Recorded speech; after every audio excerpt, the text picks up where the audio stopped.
Sepertiga dari makanan yang diproduksi untuk konsumsi manusia hilang atau terbuang antara proses panen dan proses konsumsi.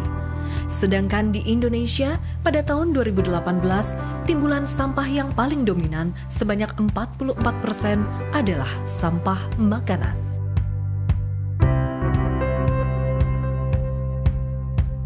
Sebagai negara yang turut serta menyepakati agenda pembangunan global, Indonesia telah berkomitmen untuk mengimplementasikan tujuan pembangunan berkelanjutan.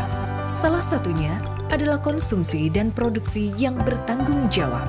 Dalam RPJMN 2020-2024, pembangunan rendah karbon memprioritaskan implementasi penanganan limbah dan ekonomi sirkular untuk mencapai tujuan tersebut. Namun, pada tahun 2017, The Economist Intelligence Unit menyatakan bahwa Indonesia adalah penghasil food loss and waste kedua terbesar di dunia. Pada tahun 2020, Kementerian PPN Bappenas bersama dengan World Resources Institute dan Waste for Change didukung oleh UK FCDO melaksanakan kajian food loss and waste yang bertujuan untuk mengetahui data dasar atau baseline dan proyeksi food loss and waste di Indonesia. Di samping itu juga untuk mengidentifikasi strategi pengelolaan food loss and waste untuk mendukung implementasi pembangunan rendah karbon dan ekonomi sirkular. Kajian ini terdiri dari 4 fase yang dilakukan selama 8 bulan. Data dikumpulkan dari stakeholder meeting, wawancara ahli dan praktisi, survei pengukuran timbulan sampah makanan, serta survei kuesioner. Dalam kajian ini, yang dimaksud food loss adalah hilangnya sejumlah pangan pada tahapan produksi, pasca panen dan penyimpanan, serta pemrosesan dan pengemasan. Food waste adalah pangan yang dibuang pada tahap distribusi dan retail serta konsumsi. Dari hasil kajian, food loss and waste di Indonesia selama 20 tahun berada di rentang 23 sampai 48 juta ton per tahun atau setara dengan 115 sampai 184 kilogram per kapita per tahun. Kerugian ekonomi akibat food loss and waste selama 20 tahun terakhir setara dengan 4-5% produk domestik bruto Indonesia, yaitu sekitar 213 hingga 551 triliun rupiah per tahun. Dari 11 jenis pangan yang ada, sayur-sayuran menjadi pangan yang pengelolaannya paling tidak efisien. Sementara padi-padian adalah pangan yang menimbulkan kerugian ekonomi paling besar.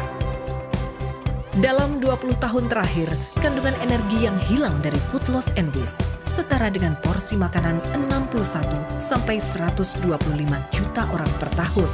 Sementara dari sisi emisi gas rumah kaca, food loss and waste selama 20 tahun di Indonesia mengeluarkan emisi sebesar 1.702,9 megaton karbon dioksida ekuivalen, setara dengan luas Pulau Jawa dan NTB jika ditanami pohon.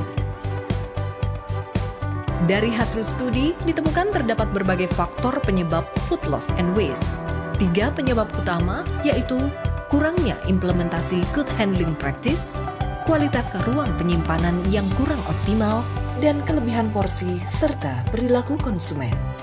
Hasil kajian juga membuktikan terdapat tren peningkatan food loss and waste setiap tahunnya dengan rata-rata peningkatan sebesar 3,19% per tahun.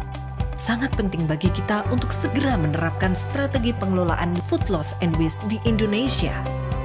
Berdasarkan hasil kajian, dirumuskan 5 arah kebijakan strategi pengelolaan food loss and waste di Indonesia. Yang pertama, perubahan perilaku. Pembenahan penunjang sistem pangan.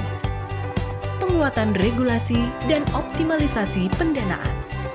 Pemanfaatan food loss and waste. Dan pengembangan kajian dan pendataan food loss and waste. Strategi ini diharapkan untuk dapat diterapkan dalam 25 tahun ke depan hingga 2045. Perilaku kita dalam menghabiskan makanan akan sangat berpengaruh mengurangi dampak food loss and waste. Mari lebih bertanggung jawab terhadap konsumsi dan produksi makanan untuk masa depan Indonesia yang lebih lestari, sehat, dan rendah karbon.